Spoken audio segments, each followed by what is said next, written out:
Hello and welcome back to Lord Fenton Gaming Plays Baldur's Gate 3.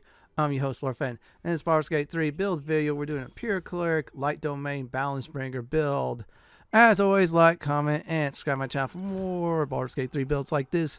Do not forget to hit notification bells to be updated and much more. Here's the pros and cons of this build. Obviously, you're the healer of the party, so you have some great heals to help you out. You have some very good support spells like Bless, Death Ward, and such like that. Also, because of the light domain, you have access to light spells like Daylight and others. Oh yeah, light domain, you have some nice DP spells as well. Now, the downside is your mobility sucks. And of course, in some cases, you're going to be concentrating on a lot of spells if you use on a lot of buffs. So let's go ahead with the character creation process. Let's go over the races. So before we do that, the best, I should say, character for this build is Shadowheart. You'll have to respec her from Trickery to Light Domain. So let's go ahead and, I'm going to click that just to show you the point. Let's do the races, shall we? And there's quite a few of them for this.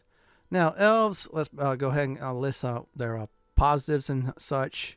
Now, first of all, the elves, they have about, let me see here. Yeah, let me get that. There. 9 meters per turn. That's what their base racial speed is for their movement, which is good. Elven weapons, very nice. In other words, a cleric could use a long sword, short bow, and long bow. Dark vision, that's 12 meters, which means they can see in the dark.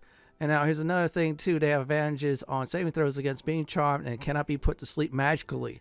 In other words, that's a crowd control eliminated for them.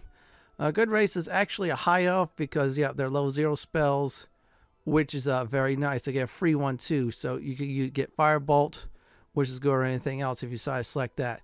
Now I'm just showing you the demonstration of it. Yeah, see, I select Blade Ward if I wanted to as well. Wood Elf, add 1.5 meters to their movement speed, which is good. So in other words, they have a little bit more mobility. It'll slightly cut in their mobility weakness. Now, next up on the list is the Tieflings. Yep, let's go over that. They can move about 9 meters per turn, which is good. They also have dark vision, same as our elven cousins, well, elven friends. And of course, they have resistance to fire damage and only take half of fire damage from it. And the best ones, Amori's Tiefling, they get Produce Flame and a whole bunch of other spells, including Darkness as well. Next up is the Drow. They have Dancing Light. This is a great way to troll some enemies with. Now, let's go ahead and talk about the next one, which is their movement speed's about 9 meters, exactly same as our elven cousins, the light ones at least, or the surface ones they call it.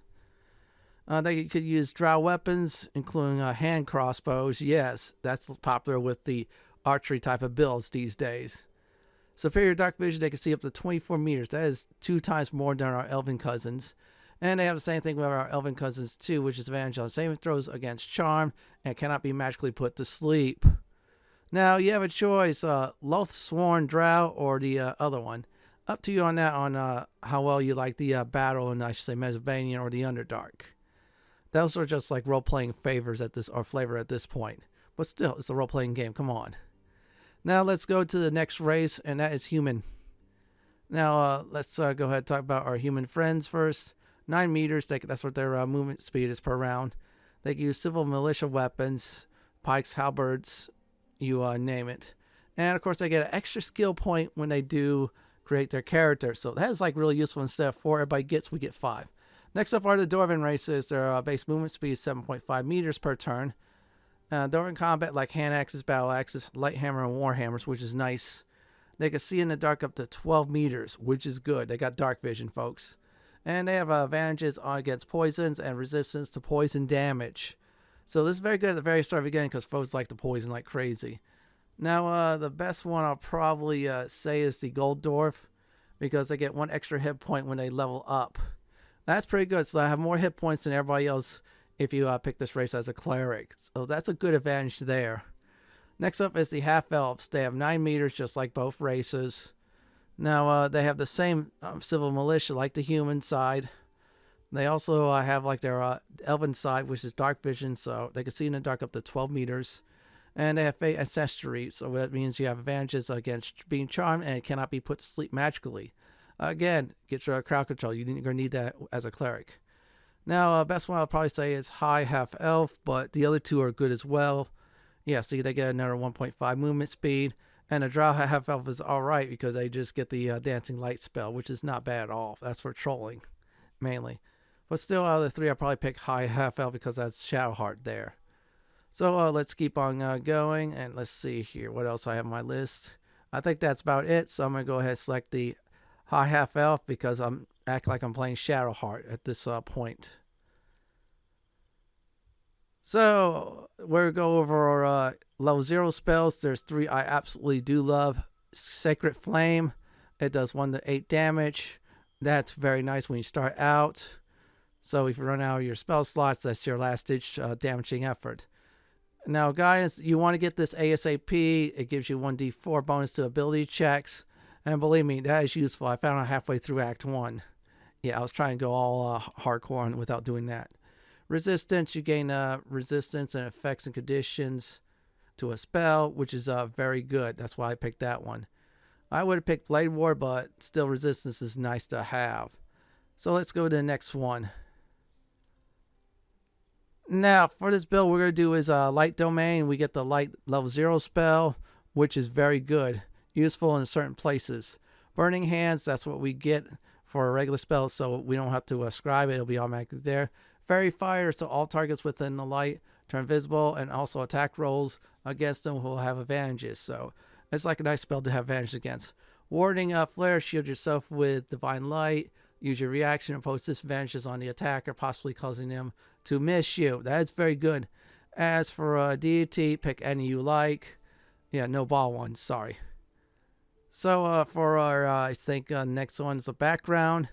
I'm going to go ahead and this is the only one that is good. I felt like it's good as Acolyte because it has insight and religion. The rest are like meh. So let's go ahead and get our ability points. I'm going to go ahead and do Wisdom and Constitution. So +2 is Wisdom and Constitution is +1. So let's go ahead and do these stats. Yeah, let me do this. We're going to put strength at 10 and leave it there for now, so we'll be at the middle ground for that. Have some carrying strength anyways. Dexterity is going to be at 14, so this way you have some free AC. And anything else of that matter we definitely do need. Constitution is going to be at 16 for more hit points, because this way we're going to be a little bit more durable in combat. And that's going to be an advantage for us. So Intelligence we'll leave at 8. That's going to be our weak spot for this build. And Wisdom we're going to keep at 16 because that's going to be our bread and butter for this build. So we're going to get that to 20 by the time this build's done. Last but not leastly, Charisma. That's going to be exactly at 10. So it'll be the middle ground. That's not bad for this build for a few talking skills if we need to. Now for you guessed it, for our skill points, we're going to go ahead and do is we're forced to only select a few where we have religion and insight, so we don't have to worry about that at all. So we got insight, which is good. I'm going to probably say medicine. That's the best way to go. So this way we have a few medicine checks that'll go our way. And believe me, there's some in this game that is that exactly. And I'll probably say history. That's the best way too. If not, another good one's persuasion. So the last two you do either or. Now if you're human, you could do both or more. Now as for the level 0 spells, let me go over each of them. Shield of Faith, protect a creature from attacks, increase their armor class by 2. That's a good one to have. Protection from evil, protects an ally from attacks from certain evil creatures or even good ones. Now, target can't be charmed, frightened, and possessed. Also, when creatures try to attack them, they get a disadvantage. This is a concentration spell, so they have to keep concentration cleric in order to keep down as one person. Sanctuary, this is a good spell. You or your ally cannot be targeted at all and cannot attack and do an action. Can't be harmed, but once action happens, that goes bye-bye. It's good to have. Bane, a creature sees 1d4 penalties, attack rolls, and more. Not a bad debuff spell. Command a creature to flee, and if they do, they drop their weapons on the ground and run. That's good. Bless, the person who gets blessed or 3 creatures up to, they gain a 1d4 bonus to attack rolls and more. Cure wounds, this is like 4 to 10, 11 healed on a spell level 1 spot. It's a nice healing spell. Healing word, it's a little far distance 1, 4 to 7 less on that one, but it's good though. Guiding bolt, this is your DPS spell, 4 to 24 damage. Radiant, This is very nice. The next attack against this target will have you have advantage against it. Inflict wounds is 3 to 30 damage. That's a touch one. That's all right, but there's better. Create or destroy water. Now, I like to create water part because this way we could douse fire. It's very useful in some parts of Act 1 and later on in the game, like at 1-2 instances. So I'm going to do is Cure Wounds, so this way I have a healing spell ready. I like to have 2, so this way I have both types. 1 near and 1 far. That's always have to have. That's a good one. Let's see what else I'll do. I'll do is Guiding Light. That's our DPS spell. And last but not least, I'll do is Bless. So this way we get buff up. That'll be our buffing spell in case I do need it. Early on, you'll definitely buff like crazy. Later on, you'll be much more confident not doing it unless you have to. Now we're at level 2. So we're leveling up, you guessed it, from 2 to 12. Let's go over some of the stuff we have. We get a free level 1 spell slot, which is good. And our Channel Divinity charges is 1. So we get that now. So we get some extra features. Turn Undead. Pray to turn all undead creatures that can see you. If that happens, they'll run away. Condition ends when you take damage. This is a good spell against the undead. Very good use early on. Radiant of the Dawn. Now this does 3 to 21 damage. On saves, target still takes half. Very good DPS spell to use. Now let's go ahead and switch it out. Yeah, let me do that. Somehow it didn't want. I took the ones I have. So let's go ahead and put all those there. I'm going to go ahead and just say Sanctuary. So because early on sometimes I take damage, I'll just use that as a oh crap mode. Also use that if someone's very injured as well. So that's about it for this level. So let's get to, you guessed it, level 3. Now we're at level 3 and we get some nice introductory spells. In other words, they're circle 2, I call it. Or level 2 spells. We get a level 1 spell slot and a level 2 spell slot. So this heals you 5 hit points and after you heal your characters a certain amount. So plus 5 is nice. Blindness blinds a target. You have advantage against it. They have disadvantage against you. Use it against tough melee foes and such. Pretty good spell to do on that. Again, these spells are situational. You can switch in and out at any time.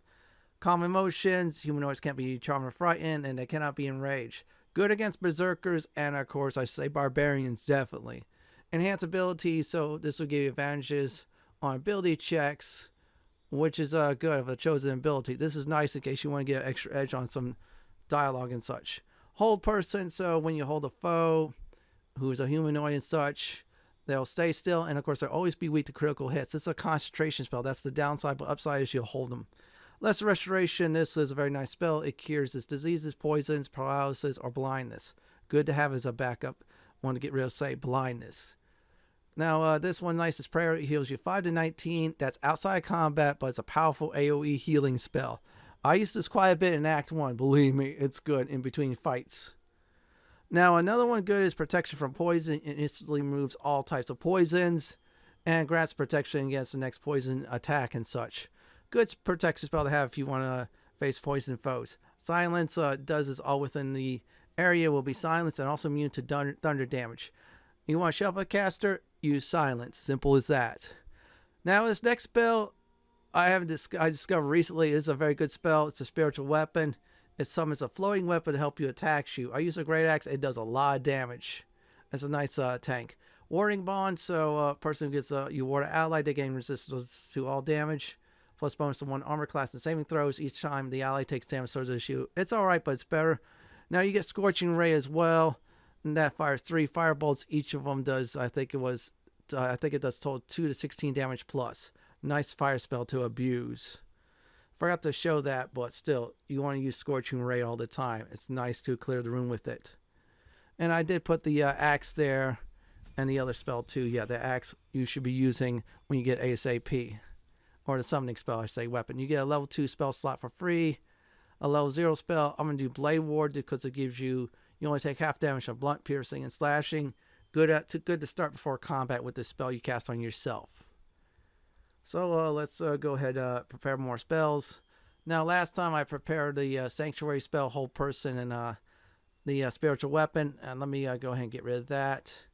I'm going to go ahead and say is do Lesser Restoration just in case you have problems. If not, Prayer is a good spell to do as well outside AoE healing. Now, there's two things I could do. Is if I'm doing more buffs, I would do Warcaster. That's very good. Boost up your concentration on spells more. But Spell Sniper is the best, so a number you need to roll a critical hit while attacking with spells is reduced by 1. This is a very good effect. I did was Eldritch Blast because it gives me force damage now for my level 0 spells. So I have a whole bunch of type of damages I could definitely do, which is good. Now we're at level 5. And I forgot to show Fireball. So Fireball is like, I think it's 4 to 40 damage AoE. It's very powerful. But here's the first one. Animate dead. So a small or medium corpse will be risen from the dead that will fight for you. Very cheap summon to have. Good to do. Beacon of Hope. Your allies regain maximum possible hit points when they're healed. They also have advantages on wisdom saves and death saving throws. Nice defensive spell. Bestow Curse. So whoever's cursed have disadvantages checks and saving throws, or attacks you less, deal additional less damage on that. It's not bad to debuff foes. Daylight, this is the ultimate light spell. Cast in an area, expose anybody hiding, or if they fail their saves, and I say it such. It's also good against certain type of foes as well, like shadows and later on a certain powerful undead. Feign Death, you put an ally in a coma for 10 rounds. They become resistant to all types of damage except for psychotic. And disease and poison have no effect. So if someone's in trouble, pop it on someone like Gil who's had low hit points. Glyph Warding, so you put this on the ground. Any footsteps near you, they will trigger its effect, which is not bad at all. It stuns them nicely. Mass Healing Word, it's like Healing Word, but instead everybody gets healed with it. Very good AoE healing spell for everyone. I advise definitely using that because if you use the other spell slots higher, it does more healing. Protection from energy, creature grants resistance either acid, cold, fire, lightning, thunder, damage. Good protection against certain spells types you want to use. Remove curse, removes the curse from a target. This is very nice.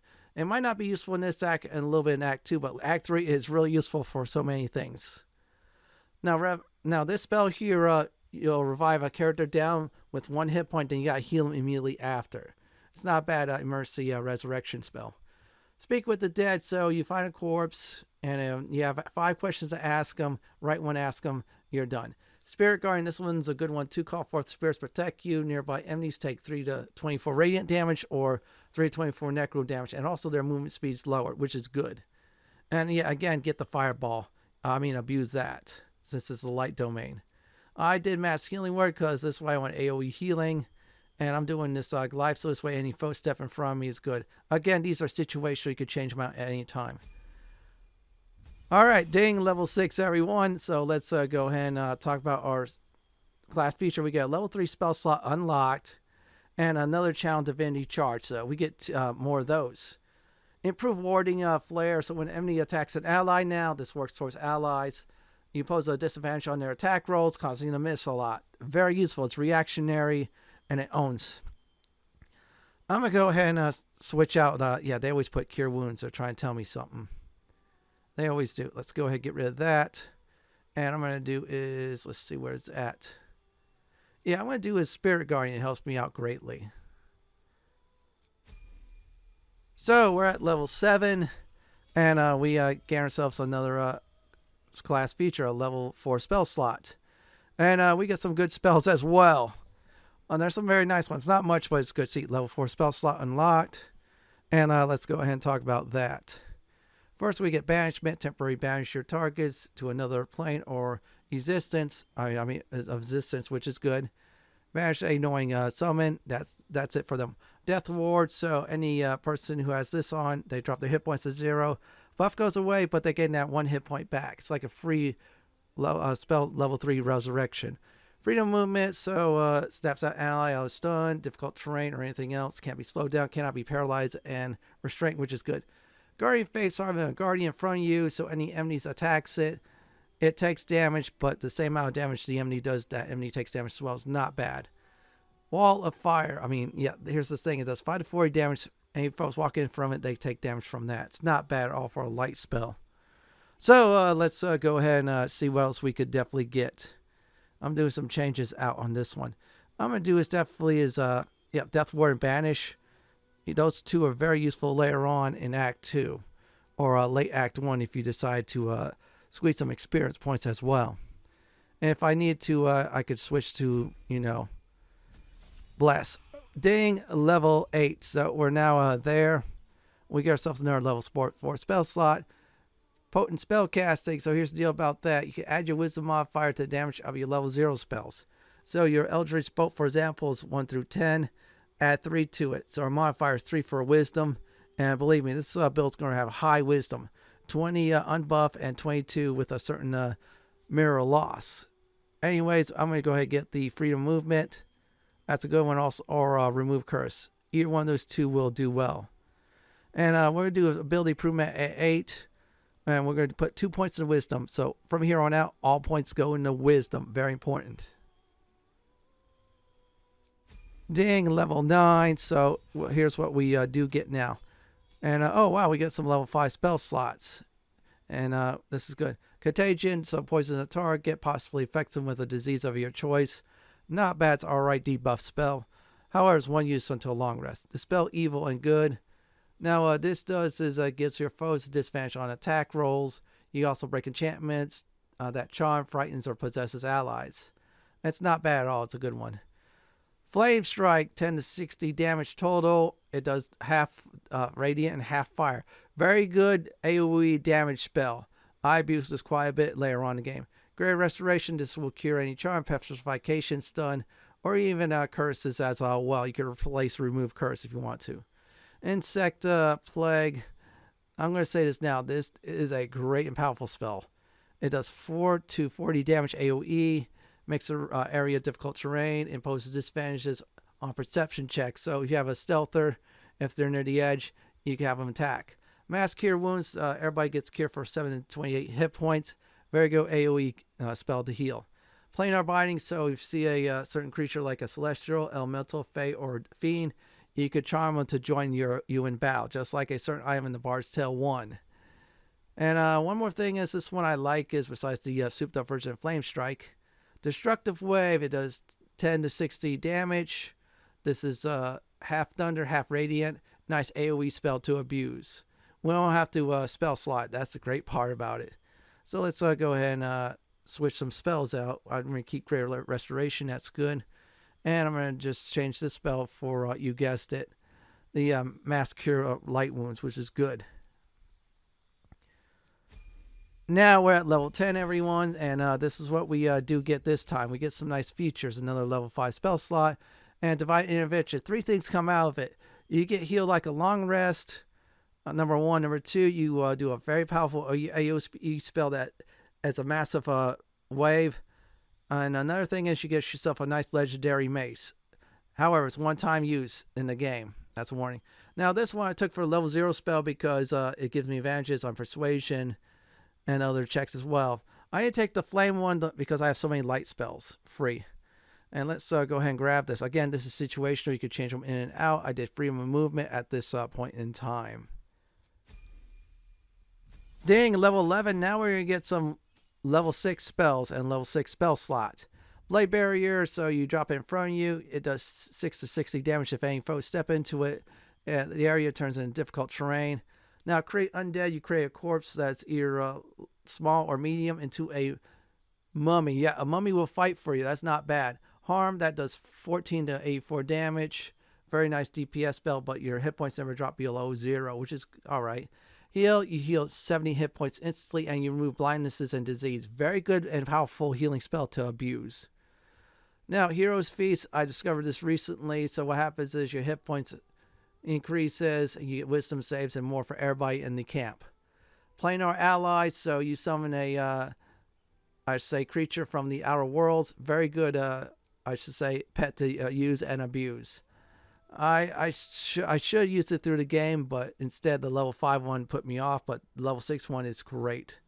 I summoned a diva, and that diva was very OP. You'll see it later on in the video. And I did some switches out, so I did get heal. And I'm going to go ahead and let's see what else. I put also the planar one too. Got rid of the axe. Yeah, I got the Hero's Feast as well. Ding, level 12. So let's see here. This is the last of it. So we'll prepare one more time. And at this point, I'll probably say Blade Barrier is the way to go. Or another one I like is, you guessed it, is the Create Undead. Yeah, making a mummy is very nice. one of those two are good. Again, situational. For our feat, we're going to do ability improvement. We're going to get our wisdom to 20s. So at this point, 2 more wisdom points, and that's it. Next part is ability is permanent ability score boosts. The permanent ability score boosts, there's exactly 3 chances to get. So I'm going to go over each and every one of them. Now in Act 1, when you fight Auntie Ethel, if you decide to spare her, that is when you drop her hit points under 10. And when that happens, this gets Auntie Ethel to give you a choice. Now the choice is, of course, if you spare her, you get a +1 ability score item with you to choose from. Now, I do advise avoiding your paladin party member to get the last hit, because it might make them an Oathbreaker, I should say. Definitely, I should say Oath of Vengeance, because if they decide to take the deal, yeah, that might happen. So you or someone else in your party should definitely do this. And if you're going to go for the ability of points, I would probably definitely say either Charisma, because of the Mirror Loss thing, or definitely another point in Wisdom. You can even add out towards the end of the game. There's a certain ability that happens to you that way.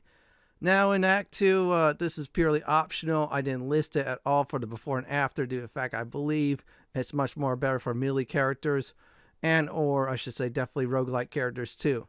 Now in Act 2, you gotta have Asteron with you. Yep, you heard me right. Make sure Asteron's alive and well. Also, Asteron doesn't leave the party. So with Asteron in tow, talk to Raja in the Moonrise Tower. That is the alchemist and very good vendor of, I should say, endgame items at the Moonrise Towers. Now, once you talk to her with Asteron, you have the option to bite her.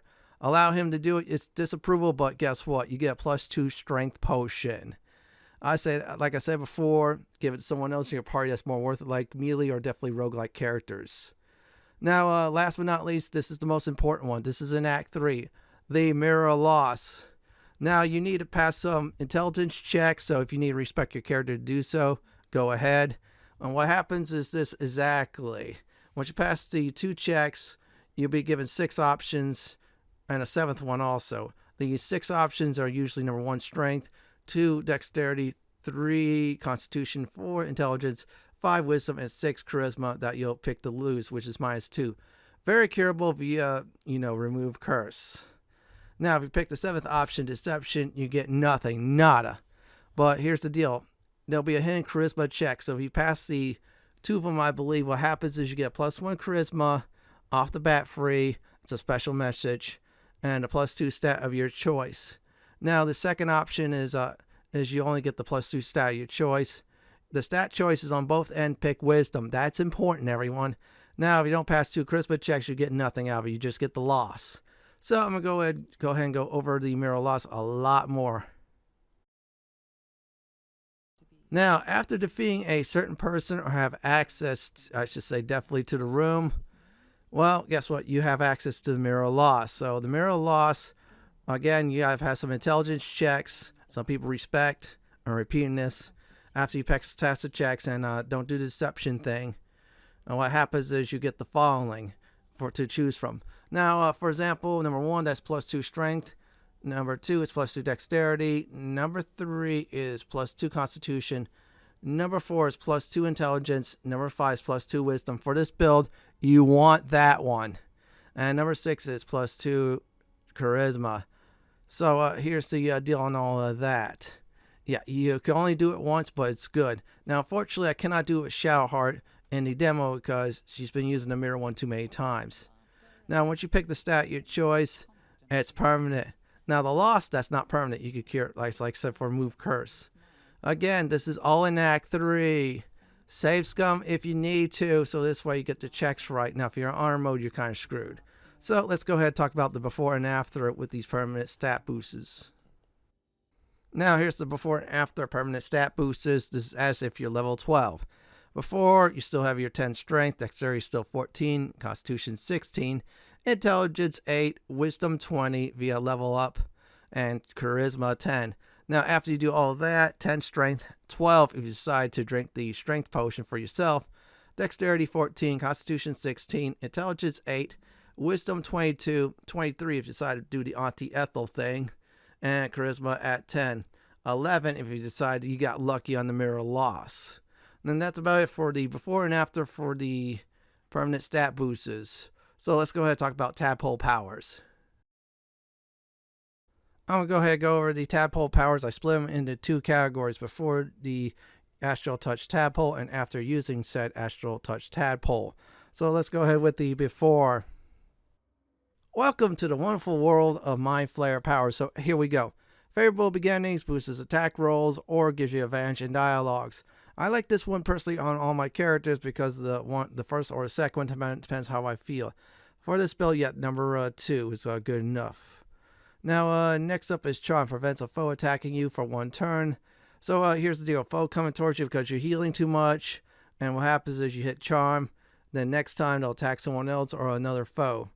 Good ability to use to get them away from you.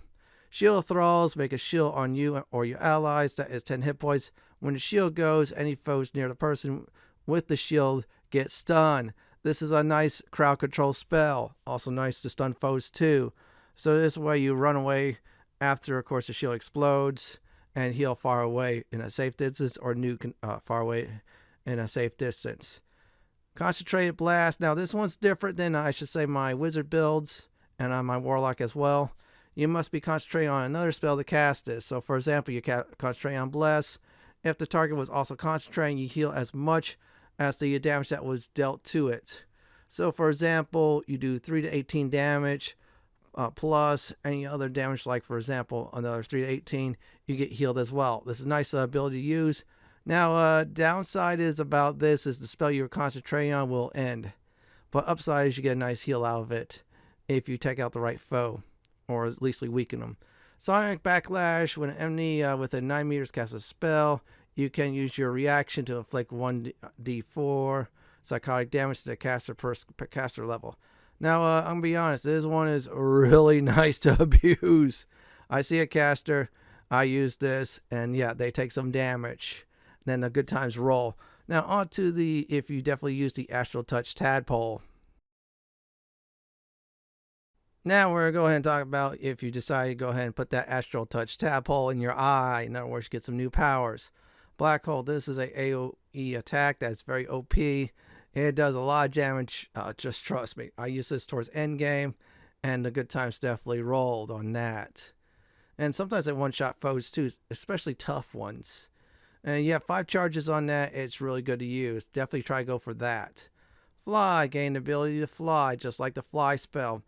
Some annoying foes annoy you, you fly away, you get to a safe spot, you can still nuke or heal, depends on how you do in combat. Repulsor, AoE, push back damage, so a whole bunch of foes try to go after you, you do it, push it back, run away from, so this way next time you're in a safer distance. Last but not least is free cast. Next ability, spells, or anything else, it's free of charge to use. Now this is really good, so for example, you want to use the heal spell twice, you just do is click free cast, do your heal spell on someone that really needs it, and then you have another heal spell to use. It's a great Tadpole Power ability. So we're done with that. Next up are the gear advice. Now I decide to split this into 2 categories. Gear you should get by the end of Act 1, aka before entering the Shadow Curse lands, and of course end game. In other words, before getting on the rowboat. Now if it said act, make sure you go there and get it. Also, I did put some healing stuff, buffing stuff, so this way you get bonuses for your party too. So let's go ahead and start with the first set of equipment. Rapiera's Crown. When healing another person who wears this, gets also 1 to 6 hit points regained. Reward from Sevils for completing the Save the Refugees in Act 1. So in other words, if you decide to side with the refugees and the Druid's Grove, you'll get that. Now, if you decide not to side with this, I should say the refugees and or druids, then you should definitely get this. Circlet of Blasting, Scorching Ray, just like the spell. Hurl 3 rays of fire. Each ray does 2 to 12 damage. This is exactly like your Light Domain Cleric spell. So in other words, you don't have to waste a spot. Unfortunately, this will recharge at long rest. Blurk sells this in the Underdark in Act 1. You can be visiting him quite a bit in the game, so buy everything from him. Let's go on to the next one. Luminous Armor. When the wearer deals radiant damage, they also cause a radiant shockwave. This will inflict radiant orbs upon the area, which is, by the way, -1 attack rolls to foes and lights the area up. In other words, yeah, when you do, for example, Guiding Bolt, you hit a foe with it, especially if there's rogue in the area. It might pop them up since they're no longer scared. And now this is in the Slough Knight Outpost Underdark in Act 1. Now here's a great alternative. I believe I used this quite a bit for Shadowheart. Adamantite Scale Mail, 16 AC. All incoming damage is reduced by 1. Cannot be critical hit upon. When a melee attack hits you, the attacker is reeling for 2 turns. When they reel, they get a -1 attack, by the way, which is a good thing. Now, this is at the Adamantite Forge in the Underdark, aka Grim Forge in Act 1. We call it Underdark 2. This is a very good armor to get. Let's move on to the next one. Here are the gloves. Hellrider's Pride. When you heal another creature, it gains resistance against blunt, piercing, and slashing damage by weapon attacks. This is great, by the way. Another buffing one. That's why I definitely select that. Strength saving throws +1. You have 2 choices. Kill Zelvor for this or steal this from him in Act 1. Good idea to steal. And by the way, he's at the Druid's Grove Tiefling side. Also, you can definitely get this in Act 2 if you decide to go ahead and kill Zelvor there for another reason. Now, here's an alternative I think is a pretty good one. Gloves of Missile Snaring. This does as you can intercept missiles from ranged weapons, attack with reaction, reducing their damage by 1d10 plus your dex modifier. So another thing with that is yeah, you can definitely snare the missile and take no damage at all if you're lucky. Aaron sells this in the Druid's Grove in Act 1. That is the Halfling Druid, and he has some good stuff there. So yeah, buy everything from him, and if you have his staring with you, steal the gold back. Let's move on. Vital Conduct Boots grants the wearer 8 temporary hit points when they cast a spell that requires concentration. This also gives you athletics +1. Now, I can't really pronounce her name. Joknir Jira. And you get the Yankee Crash in the Mountain Pass in Act 1 sells this. And by the way, she does sell some gloves of dexterity. Buy that as well. And if you can, go ahead and steal from her too. Here's a nice alternative. Cinder Shoes. When you burn a foe, you get heat. Heat is when you take 1 to 4 fire damage. However, your fire spells from here on out will get +1 just for the battle. Blurk sells this in the Underdark in Act 1. Yep, our friend again. Buy everything from him. Let's move on. We're now on to the necklaces. Amulet of Misty Step. Gain Misty Step spell to use just exactly like that. In the Shatter Sanctum at True Soul Gut quarters in Act 1. So there's ways to get there without, of course, lockpicking and stealing the key. Yeah, there's like a cat chasm you could jump over and you're in the room. Now here's a nice alternative. Pearl of Power Amulet restores 1 spell slot that is level 3 and lower. And this is sold by the Friendly Mindford as by Blurg in the Underdark. Now here's a condition for him to sell it though. You have to complete his quest in Act 1. That does involve the Arcane Tower to get some, I say, plants there. Which is very good, by the way. You should complete it anyways because you also get something else too. Let's move on to the next one. As for rings, I went a bit different because of one of them. The Whispering Promise. When the wearer heals the creature, also receive Blessed. That means you gain a 1d4 bonus to attack rolls and saving throws for 2 turns. Now, there are 3 possibilities in order to buy this. Volo in the Druid's Grove will sell this. Grat in the Goblin's Camp will sell this. Also, Volo at your camp will sell this too. Or Aro in the Shatter Sanctum in Act 1 will sell this. This is all Act 1, by the way. Check those 3 places. And yeah, make sure you definitely buy it from Grat or Aro because they will disappear after you do what you need to do in the Shatter Sanctum as for killing and such. Now, here's a nice one to get as well for a second one. Ring of Protection, AC +1 and saving throws +1. Completes most quests in Act 1 at the Druid's Grove before finishing up the Investigate Kaga or saving Halsin in Act 1. So in other words, you want to make sure you steal the statue that Mo wants you to steal and you get this reward. Otherwise, it's null and void. Here's an alternative. Crusher Band, movement speed is +3 meters. Steal or loot Crusher to get this in the Goblin Camp in Act 1. The Sparks Wall cannot be electrocuted. Electric resistance increase. And this is at the Arcane Tower basement, Underdark in Act 1. Now, this is real good because, yeah, you cannot be electrocuted. That's the main thing. And plus, electric resistance always nice. Let's move on to our main hand weapon. Now, this one, most likely you're going to use through the entire game. The Blood of Lathandar. This is a +3 maze. Lathandar's light. Sheds holy light in a 6-meter radius. In combat, fiends and undead standing in the light are blinded unless they succeed a Constitution saving throw. You also get Lathandar's Blessing once per long rest when your hit points is 0. you heal 2d6. Allies nearby you will also get healed 1d6. And another thing is you also get Sunbeam as the level 6 spell, just like the Arcane Casters. It's very powerful. It wrecks undead if you know how to use it. So the mountain puzzle in Act 1, once you do that, you get a key from it. You use that to get the Yankee Crash in a hidden area to open the way. And by the way, this is a +3 mace. So this is all in Act 1, by the way, in the mountain pass area. A lot to do there. Yeah, don't leave those areas until you get this. Now here's a nice alternative if you have not gotten this yet or you decide not to. Mel's First Staff, you gain a +1 bonus to spell save, DC, and spell attack rolls. Really useful for this build, by the way. Mel's Acid Arrow, just like the spell itself. Again, use it in its long rest time. Blurk at the Mitochondrial Colony in Underdark in Act 1 sells this. Again, our friend here. Yeah, buy a lot of things from him. Let's move on to shields. Now, please note I did not add the Amantite shield for one main reason. You only have 2 chances to make some Amantite equipment. I always decide to go for each of the pieces of the armor, which is the best route to go. But here we go on the other 2 shields are good alternatives. Glowing Shield +2 AC. When you're 50% or less hit points, you gain 8 temporary hit points. Northeast near the Goblin Camp in Act 1. Watch out for traps on the way to it. So you see a whole bunch of traps there. That's the shield that is there. Now there's a good alternative one. Wood Ward's Shield +2 AC. When you use a Ward's Ensnaring Strike, your foe cannot move. Foes take 1d6 damage. Attacking foe, this gives you an attack advantage. So you freeze a foe like that, your party members could have a good time with the said foe. Foe has attacking and dex saving throws disadvantage as well. Another positive. Drops from Wood Wards in the Fenton Bog in Act 1. They're at that Ruined Druid's Grove, by the way. Last but not least, it's a nice shield to start with. Safeguard Shield, AC +2, saving throw +1. Damien sells this in Act 1 at the Druid's Grove, so might as well stock up from any match equipment from him if you want to. Let's move on to ranged weapons. Here's the deal, everyone. Ranged weapons at this point is just like clickies in EverQuest, or you're just getting it for the stats. So that's what we're going to be using it for. This one's Hunting Shortbow, Feller of Monsters. You have advantage against monstrosity type enemies.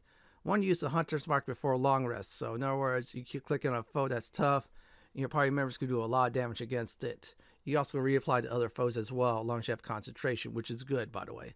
Damien sells this at the Druid's Grove in Act 1. Use the Hunter's Mark for tough fights. And otherwise, I would say is just use your spell for range to be blunt. So that's about it for gear you want by the end of Act 1. So let's go to, you guessed it, I should say endgame gear. Here's some gear that are endgame, so please note if it says Act 2 or 3, make sure you do not leave said act and area in order to get said item. So let's go ahead and start with this one. Helm of Barbarian, heals 2 hit points per round, +1 armor class, saving throws as well, cannot be stunned, cannot be critical hit against. Defeat the Wormray Trials, and then after that, the boss that has the helmet in Act 3. Now here's a few good alternatives. The Helldusk Helm can see through normal and magical darkness. Cannot be blind at all. +2 saving throws against spells. Where is immune to critical hits. House of Hope in a lock room in Act 3. Those are 2 good alternatives. One, the first one, cannot be stunned, and the other one can't be blinded. So here's a nice third one. I'm going to go ahead and list anyways. Hood of the Weave, Arcane Enchantment. You gain a +2 bonus to save spell DC and spell attack rolls. Sold by the Mystic Charon in Act 3. Let's move to the next one. Now we're on the cloaks. So I felt there's 2 of them exactly that are good. So here we go. Cloak of the Weave. Gain a +1 bonus to spell save DC and spell attack rolls. Very useful for this build. And this also is a nice ability. Absorb elemental damage once per short rest. You can also take half elemental damage next time you get hit with it. And you deal 1d6 damage of that elemental on the next attack. All in one. Now this is sold by Helsk at the Devil's Feet in Act 3. Yeah. You just gotta talk to her, special inventory, and boom, you get it. We'll actually get access to buy it. Here's a good alternative one I really like too. Cloak of Protection, +1 AC and +1 save throw. Sold by Quartermaster Tally at the Last Light Inn in Act 2. Buy everything from this NPC because, there's some valuable items you definitely want before leaving Act 2. And in fact, also before leaving Last Light Inn. Let's move on. Helldusk Armor. Can use heavy armor when you wear this. This is by the way total 21 AC. I didn't list it, but it's very high. When a caster spell hits you and you make a save, caster takes burning damage.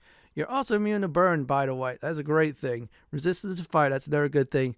Takes 3 less damage from all sources. Ho. Really nice. Now, here's the deal. Raphael drops this in Act 3. You gotta defeat him. And here's another one. A good alternative in case you don't want to go that route. Armor of Landfall. You gain a +1 bonus to spell save DC. Advantage on Constitution saving throws. Green Bed Regeneration. When you start your turn on plant growth surface or vine surface, you gain 1d4 hit points. Plant grows just like the spell. Use it, and you slow down your enemies, which is good. Enough for you to nuke. Sold at the Sorcerer's Sundries in Act 3. Either Roland or the other image that does it. Now, after the events there, you could try pickpocket that too if you want to, if it's there. Let's move on. Now, here's some endgame gloves. Let's go ahead and get to it. Helldust gloves. Strength saving throws +1. Very nice. You gain a +1 bonus to spell attack rolls and spell save DC. This is great for your build, by the way. Remember that. Now, this part, next one line, it's alright, but I'll read it anyways. Infernal Touch. Your weapon attack deals an additional 1d6 fire damage. Your arm attack deals an additional 1d6 necro damage, and you could possibly inflict bleeding. We're not going to use that part, really. Now, here's the one we're going to use, definitely. Ray of Fire, just like the spell. And the spell is this. Hurl 3 rays of fire. Each ray deals 3d6 of fire damage. Now, Harp in the House of Hope in Act 3 drops this. Now, somehow if you get away inside the invitation, what happens is there's a healing fountain, and after that you go kill him, or you go through the window, which is nice. Now, here's a nice alternative. I'm going to go ahead and read this. Quick Spell Gloves. Those 0 spells that cost an action cost a bonus action instead. Once per short rest, by the way. And this is sold at the Sorcerer's Sundries in Act 3. So either Roland or this other guy sells it. So definitely buy that. I heard you can also pickpocket after the events there. So let's move on. Now, next up are the boots. Let's go over these. Boots of Arcane Bolstering. Each time you dash, the wearer gains Arcane Charge for 2 turns. So Arcane Charge is when you get a +2 bonus to spell damage. That's very nice. Good reason why it's put on the list.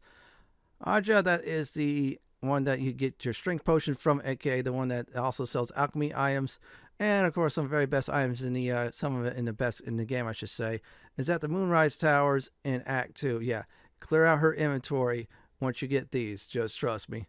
Now here's a nice alternative. Helldust boots cannot be moved by magical or normal means. Immune to difficult terrain. When you fail a saving throw, you can use your reactions as seat instead. Very nice, all those.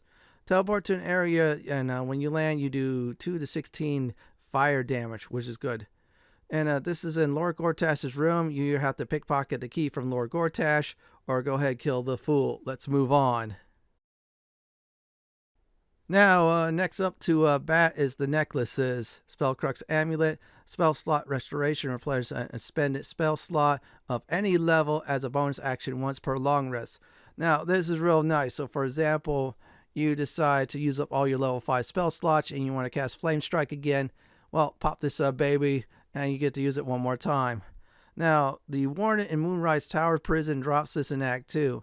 After you save the prisoners or so, go kill the Warden. Or if you can't, try to pickpocket the Warden. Up to you on that. Now, here's a nice alternative, which is really good. Amulet of Greater Health. Constitution set to 23 automatically. Advantage on Constitution saving throws. Now, this is in the archives at the House of Hope in Act 3. So, here's the deal on this. It's a very good amulet. I advise definitely getting it if you don't want to get the other one. And do seal the gauntlets of Hill Giant Shrink as well for your melee fighters. Let's get to the next set of equipment. Here's some rings. After I did some research, it's basically like my Wizard and Warlock ones for the rings. So here we go. Killer Sweetheart. When you kill a creature, your next attack rolls will be a critical hit. That's very nice. So, for example, if you kill a creature with Flame Strike, then you try to cast it again, say, for instance, Fireball. Yeah, it'll do a nice crit. Self-same trial in the Gauntlet of Shar in Act 2. Do not leave without. It's usually on the main character that clones you. Yeah, kill your clone, loot the ring. Don't grab the orb. Let's move to the next ring. Shifting Corpus Ring, Invisibility, and Blur, just like the spell.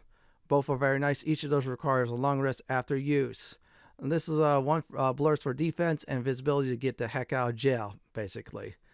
Flaming Fist Marcus at the Last Light Inn in Act 2 drops this. Now, here's 2 alternatives I'd side list.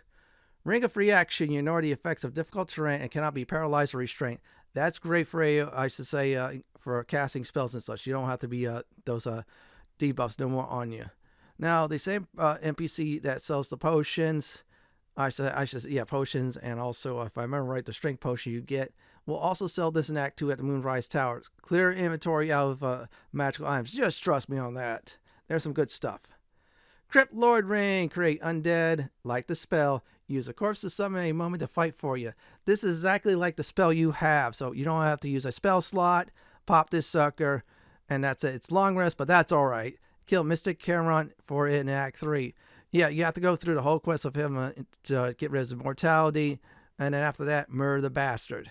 Let's get to the next set of equipment, which is, weapons.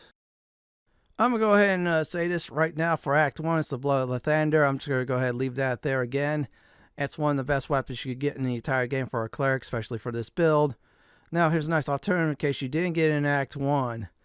Devotee's Mace. This is a +3 mace, healing Incense Aurora. Emulates a smoothing Aurora. You and your nearby allies regenerate 1d4 hit points at the start of your turn for 10 turns. Now, unfortunately, this is a long rest type of deal. Now, I should say this. Divine Intervention, by selecting the Arm Thy Servant, will definitely do that. It's a one-time use Divine Intervention, so if you want this mace, go ahead and pick it.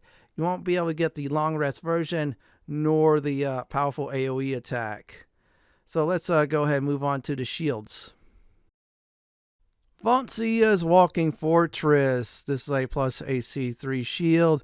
Rebuke of the Might. When a foe hits you with a melee attack, you can use reaction to make your foe take a dex saving throw roll. Failure of them doing that will cause your foe to be prone. Successful, they will not be prone at all. Reaction also makes foe take 2 to 8 force damage automatically, save throw or not. You have a saving throw on spells and foes have attacks on you disadvantage. Another thing, here's a good one. Reflective Shell. Foes' projectiles will be thrown back at them. Warding upon allies you pick for this gains +1 AC, saving throws +1, and both take the same damage. You share the damage. You know who drops this under the House of Grief in Act 3. This is a very good and powerful shield. In case you can't get her, you like the other shield, here it is. Shield of Devotion. This is a +2 AC shield. Now here's the deal. One additional level 1 spell slot you gain automatically. Shield Bash. After you make a melee attack, you can use a reaction attempt to put your foe attack into prone status. Dex save, they will not be made prone at all. They fail it, you put them in prone status. Aid, just like the spell, heals you and your allies, increase their hit points by 5. Quartermaster Talion, the last light in Act 2 sells this. Remember where you got your stuff from the other ones on this part of this guide? Well, guess what? Buy it there. Clean it out. Let's go ahead and talk about ranged weapons. Now, please note we're only using these ranged weapons for items and other abilities on it and such. Now, this is a Darkfire Shortbow. This is +2 Shortbow. Gains resistance to fire and ice, which is very good. That's one of the reasons why. Can cast haste just like the spell. You get yourself some AC, movement speed, an extra action, and such. Unfortunately, you get the drawbacks after it's worn out. Damien sells this in Act 2. If you're lucky, Act 3 as well. Use the haste feature big time for this. As for anything else, I'd say definitely use your level 0 to 6 spells for ranged DPS. I'm being honest about it. And that's about it for equipment. So next up are the potions. I'm going to go ahead and go over the best possible potion and elixirs. Now, please note I don't do oils with caster-like builds like this. Reason being is you're not using a melee weapon. I mean, come on. You're staying back there and slinging spells like crazy or healing. So let's start with the potions. As always, even if you're a cleric, druid, whatever, healing potions of all types are a must. You run out of spell slots, you want to heal up. Potion of Haste, gain an extra action, +2 AC, advantage on dexterity saving throws, and double movement speed. Now, there's a drawback effect, but this potion has been heavily abused in boss fights and tough battles too. Potion of Flying, same as the Fly spell, really good to abuse and use. Potion of Angelic Slumber, drinker goes to sleep for 2 rounds. When they wake up, it's like a long rest. Very good for this build because this will regenerate all your spell slots and you get to have fun again. Let's move on to the elixirs. For elixirs, I have a few select ones. Elixir of Vigilance, you gain +5 bonus to initiatives. And of course, you cannot be surprised. Very good potion for that. Elixir of Viciousness, increase your chance to land a critical hit. Even spells would work with that as well. Elixir of Bloodlust, upon killing a foe, you gain 5 hit points and an extra bonus action. Good for this build. Elixir of Peerless Focus, gain advantage on concentration saves. You're going to be concentrating on spells quite a bit. Last but not least, Supreme Elixir Arcane Cultivation grants a additional level 4 spell slot. Really good. You get the lower ones too to use and abuse. That's about it for potions and elixirs. Let's do the combat test. So when you do first start out in the game, take your time learning anything. Like for example, learn how to heal, learn how to buff, learn to use summons. Like this one, where is it at? Like this one here. Yes, go ahead and do that. And definitely learn your light domain spells early on. I mean, Fireball and Scorching Ray are really useful early in the game. You do a lot of damage. You can even be very competitive against your, I should say, arcane caster friends. Yeah, see, we're going to just go ahead and use Scorching Ray. We could do Fireball if we want to, so let's go ahead and aim for this fool. We can't because that's not in range. That fool. And let's see who else. Nobody else here. Okay, we'll take care of you. So definitely learn your spells early on. This way you really kick some butt. Now later on in the game, your spells get more powerful. You get to summon more powerful allies, like for example this Deva. And another thing is your light spells are great. Yeah, Flame Strike. That's a very powerful light spell. Even your clicking items, you pick the right one, you definitely own it. So definitely know when to heal, know when to go ahead and buff, and finally know when to do some serious damage. I mean, come on, just got to time that as well. And just remember, don't constantly DPS, because if you do, and if you mess up, yeah, that's about it. Game over for you. I'm going to go ahead and give some final advice before I do end this build video.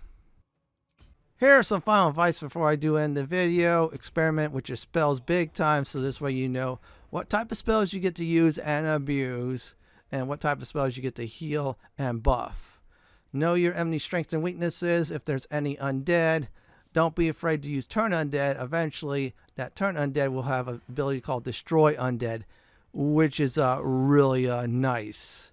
Definitely make sure you keep your allies alive. That's helpful. Another thing is, do not be afraid of your domain spells. Like for example, Daylight. That's a very powerful spell you get to use against certain enemies and brighten the area. Yeah, and the other damage spells like, I should say, Scorching Ray, number 1, Fireball, and of course Flame Strike. They do some ownage. So does Destructive Wave, which is nice. Last but not least, do not be afraid to use your clicky items at all. And yeah, say bye-bye to Imp by accident. Well, everyone, this is it for my Baldur's Gate 3 Pure Cleric Light Domain Balance Bringer build video. This is Lord Fenton signing off. Thanks for watching and have a great day or night, and do please stay safe. Please subscribe to my channel for more classic and modern Dungeons & Dragons walkthroughs, builds, guides, and more just like this. If you like what you see, then go ahead and pick my suggestion on the upper left-hand corner or YouTube suggestion on the bottom left-hand corner. I'm going to go ahead and relax in this nice chair.